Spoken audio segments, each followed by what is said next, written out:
Mo Salah! Mo Salah, you little dancer! Just an absolute points merchant, isn't he? Where if you don't have him in your team, you might as well already claim yourself as a naughty schoolgirl because you're about to be spanked. Edward Mendy! My penis is actually in a Mendy itself after seeing his price right here. Where I was actually close to masturbating myself into a coma after seeing a Chelsea goal geezer at only 5 million. What? Trent Alexandra! The crossing fetish man would be pretty cross if we didn't have him in our team. And when he's not hungry texting pregnant women, he's hungry for those FPL points. Go on, my son! Son is just such a sexy footballer, isn't he?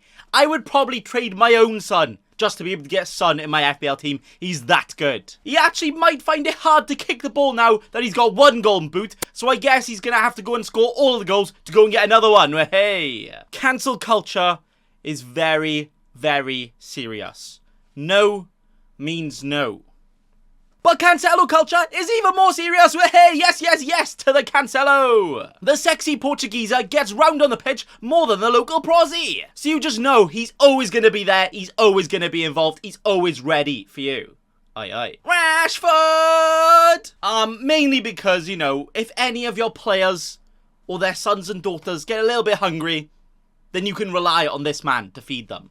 Way! But also FPL must have felt very, very rash right here, pricing him at 6.5 million. What? I'm proper twisting my nipples over that one. Proper bargain. Ivan Perisic. He does kind of sound like a Nando Spice, but his attacking threat is just that hot that he deserves that. He may be 33 years old, so, you know, basically can walk and have to be rotated every 10 minutes. But to be honest, if you don't have him and he goes and gets all of the hauls, you'll probably want to unalive yourself 33 times for each year of his age. Kieran Trippier. See, don't trip yourself up by avoiding this one, lads. Where rumours has it, Newcastle has actually been his boyhood club that he supported all of his life. So that's why he loves them so much. Or maybe he's only supported them for about 7 months after they turned into the world's richest club and they realised that he could pay him a lot more money than he was earning anywhere else. Shut up. But no. He is worth the money in FPL. Pedro Neto. Neto did not hit the back of the netto much last year. But for only 5.5 million, he's not that risky at all. Like, I don't even need to put a condom on my own head to protect myself from this move because if it fails, it doesn't matter. He's that cheap of a bargain anyway. But he's not going to fail anyway. Best ever player. Neko Williams. The little Welsh Trent clone coming in at only 4 million and he might actually play in start. Hey! So I myself will be coming into my handkerchief to celebrate that one. Hey! As if and when and probably when he does go to the forest, I would. No. Getting him would be a good decision. Wouldn't it? Get it? Because he's going to Forest. I'm so funny. Erling Haaland. Whoa. What was that? What was that? Haaland, selbst die Bayern haben Angst. Haaland. I swear he was made in a lab. He is an absolute science experiment, that boy is. And I'm willing to experiment with him in my team. And you know what? I'd even let him experiment and do anything to me if he really wants to. He's just that good. He's in. Wait, Haaland, would you like to experiment on me, son? Go on.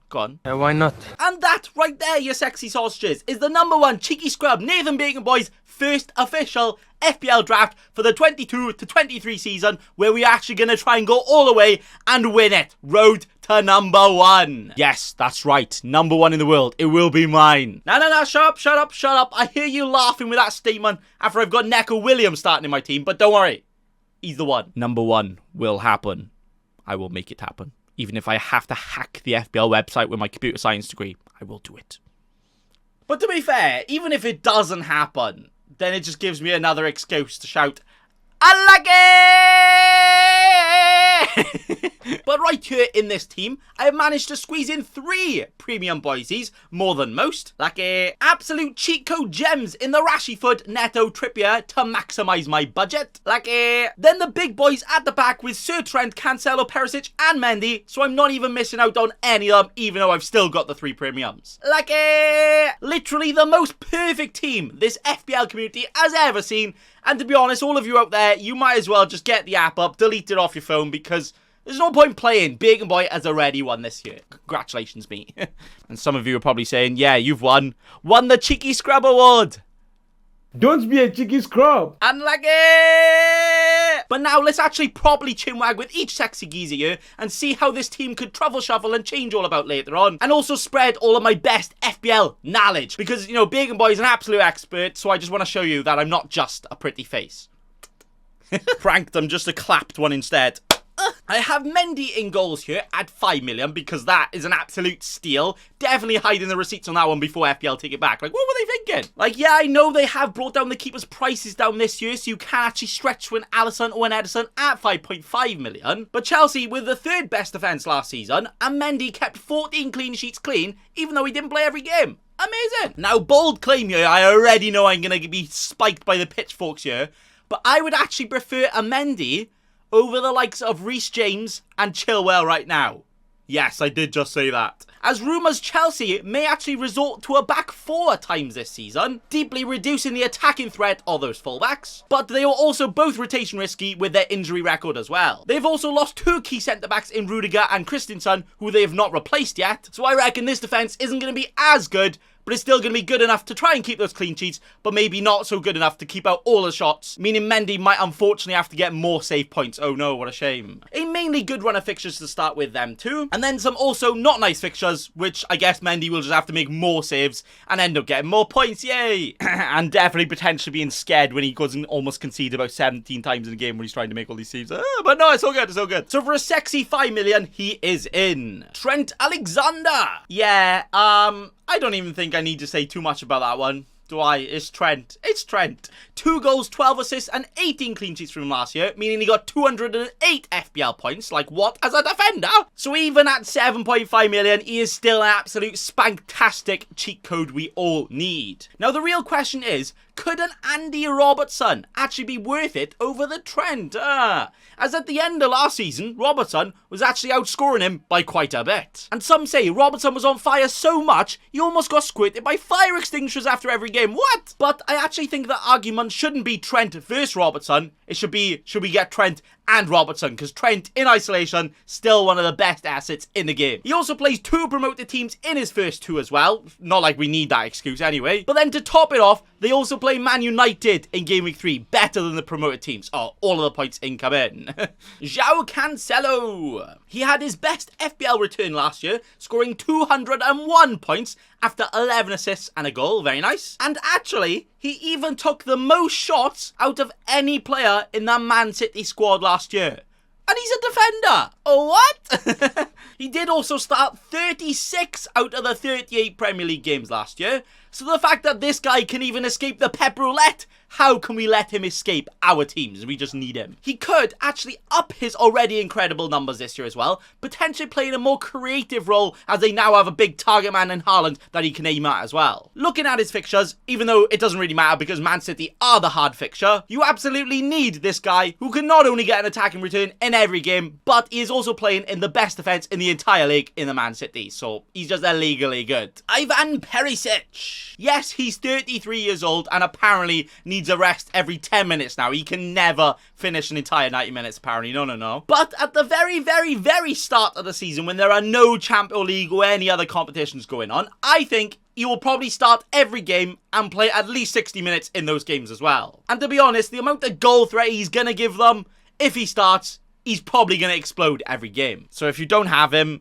your head will explode with that, so just get him. He will without a doubt have the best goal threat out of any defender in the game, as he is literally still one of the best attacking wingers, goal-scoring wingers in world football, playing at wing-back, next to Son and Kane. Wow. Spurs have been as solid as the Great Wall of China at the back since Conte has come in, and that's without their new signings, making them even stronger than before. And with them playing the likes of Southampton, Wolves and Forest in their first 4, wow. Perry is definitely the hot asset I don't want to say no to. Kieran Trippier. Newcastle have already and probably will make some proper solid signings this summer, especially at the back, to improve their already very solid defence under Howe. Like, how did he do that? He made them incredible. Trippier is a player who is always going to be involved in the attack as well, whether that be from the corners or blasting the free kicks into the top corner. So he's just an absolute gem of a defender who's going to be in a very solid defence and definitely a bargain at 5 million. Newcastle fixtures are pretty solid at the start, apart from the fixtures that aren't solid, those aren't good.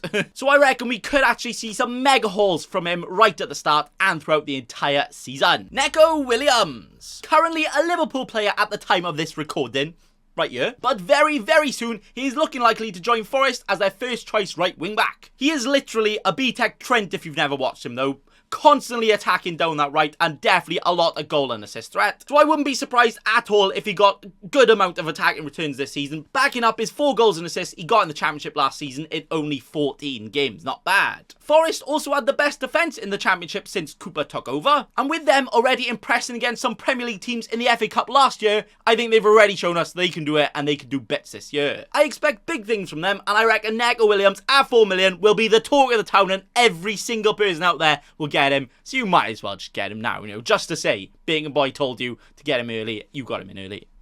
You heard it here first. I'm the first one, definitely, yeah. Mo Salah, because, he's Salah. Yeah, that's it. He's been averaging 250 FPL points per season since joining Liverpool. 250? What? And he got an incredible 37 FPL returns last year with the most points, the most goals, the most bonus, the most everything out of anyone. You just got to have him, right? Especially in Game Week 1, where not only will he be everyone's captain, so when he goes and scores all the goals, you're like, oh dear, but he's also going to score all the goals, so get on that. He also loves playing a promoted team in Game Week 1, so, you know, if you needed a reason anyway, just get him in for that if you don't want him. Just get him in for that and then be like, oh yeah, maybe he's good. We'll keep him now. Although his goals did actually dry up at the end of last season, he was still generating the XG and the stats to proper tease us all and show us he's still got it in him, so I reckon he's going to still score all the goals this year. It would actually be Salah's side if you didn't get him in. You need him. Go on, my son scored the most points out of anyone since Conte came in Game Week 11, scoring over 200 FPL points in that time. What? Keep that up and he will definitely be the top point scorer by a mile, so you can't risk just not getting him in for that, can you? No. With Kane basically playing as a creative defensive midfielder nowadays, Son is also usually the furthest one forward and always involved in the action, and with Perisic coming in and looking likely to attack quite a lot, I reckon Son could actually play a little bit more centrally than he has been before, being involved in even more action. That's a lot of action, oh damn. So the fact he has great fixtures to start with, and Conte is turning him and Spurs into an absolute unit, I have to have him in my team. You should join me. I also kind of think Spurs could win the league. Yes, I actually do. You'll see. Marcus Rashford. Yes, he did kind of forget how to play football and decided to show the government up instead lately. And to be fair, he did good jobs, you know, best to play. But if he can get anywhere close, even half of the old Rashford he used to be, then at 6.5 million, that is illegally good value. Considering this is a player that had back-to-back 20 plus FPL returns a couple of seasons ago, scoring over 170 points in that time too. So I really think it is definitely worth taking a punt on him at first, because if worst comes to worst, there's always a cheap gem midfielder that rises out of nowhere and you're like, oh, I didn't even know he existed. So you can just jump on him if you really need to, but then if he does actually do great straight away, hey, we're in the money. Pedro Neto. Neto usually loves the Neto, but last year he was loving his rest instead after being injured for pretty much all season. But he's finally back for good. Wolves were actually more toothless than a newborn baby last year, but I reckon their quality will finally start to shine through because they have so much good talent and players around. How can they not score all the goals? Neto will be the one. 5.5 million is easily a position you don't have to worry too much about as well. If he fails, oh well, it's not that much money, we're all good. And the fact he has absolutely tasty fixtures to start with, I don't even mind just leaving him there, and eventually he might score. I mean, it might take him 30 weeks, we'll see. Haaland. He is an absolute robot of a footballer who is literally a prime Ronaldo 2.0. He's that good. Stick him in any team, and I don't doubt that he will score all of the goals. But if you stick him in the best team in the league, the team that create more chances than any other, oh dear, I'm scared for everyone else. At his price and his quality, I actually think he is as close to essential as a player has ever been in FPL, with also captainable fixtures coming up for him too. And I reckon, honestly, he could score double hat-tricks every game. So let's see if he can build on his 86 goals in 89 games for Dortmund and see if he can do it in this Premier League, a much more harder league, right? Spoiler, he will do it. He's gonna smash it. Don't get smashed not owning him. And then the benchy boys I have right here are pretty much just whist men, aren't they? Andres Pereira looks like he's going to go to Fulham and probably will be a starter, so he could actually be a very cheap playing sub for us, which we definitely need in this team. And then the rest, yeah, we'll just socially distance away from them, pretend they don't exist, because, yeah, they're not very good. But that right there is it. Hey, it is bigger, boys. Game week 1, sexy, first draft, fully chinwagged about with you. And I've talked enough to the point where even I'm falling asleep. Never mind you. Good night. But this team right here is definitely absolutely not locked in at all, as I'll probably end up even changing this team during the editing. No, you know what? I might even change it right now whilst recording. Never mind in the weeks and months to come until the actual Game Week 1 deadline. Oh.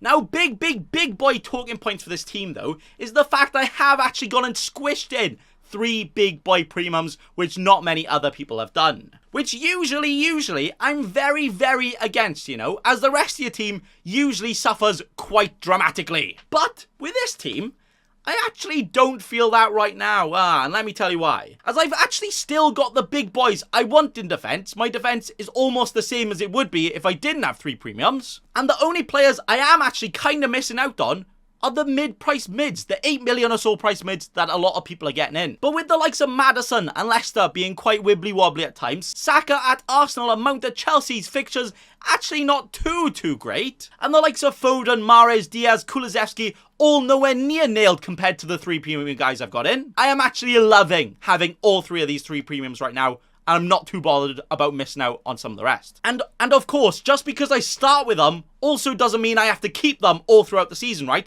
If a Maddison and a Saka are really doing bits, then I can just sell one of my premiums. No biggie. But having most of my money in 3 players right now actually gives me a lot more flexibility moving forward, as then I can judge later on who's doing worse and who's doing better, rather than trying to predict straight away, spread out my money, and then realize, oh wait, I need to make 4 transfers to get all of them in. Or I could have them all and distribute the money later afterwards. Yeah.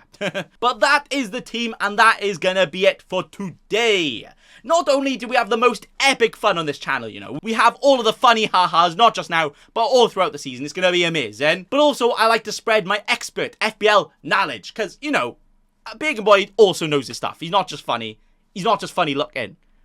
But I got you. And I really hope all of you join me on this adventure this year, as I will actually try and finish first in the world. I'm going to play like an absolute lunatic, but it's going to be fun, and I'm going to try and finish first in the world. It will happen one day. Probably not. But it won't stop me from trying, so make sure to jump on board as we will try and do it. Thanks for watching, but also, remember... Don't be a cheeky scrub. Subscribe to Nathan Bacon right now.